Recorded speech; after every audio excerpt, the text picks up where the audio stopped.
Ayan. Nandito tayo ngayon sa Bamas para i-check natin yung ating kandidase.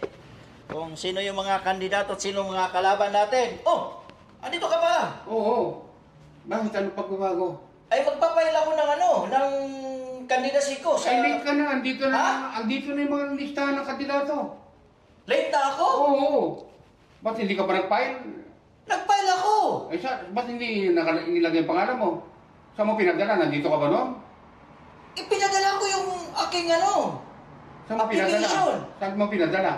Pinadala ko sa mga tauhan ko. Inabot daw nila. Doon sa basement ng church. Oh, ba't sa basement hindi ka pumunta rito? Hindi nga eh.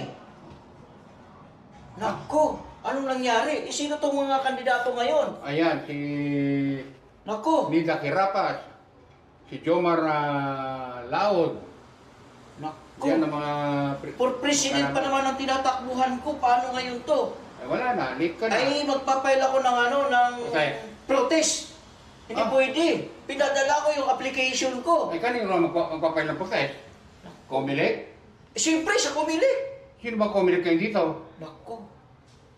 Ay, Sige, wala. sige. Magpapail ako. Ay, sige, titingnan natin kung ma-actionan.